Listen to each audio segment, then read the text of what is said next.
What are we doing today?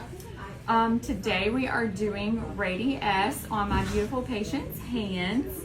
She already has beautiful hands, but she felt like they were lacking a little volume. When she would see them in pictures, they felt a little veiny and bony to her. So we're just doing this to give her a little plump, to rejuvenate her hands for a more youthful appearance.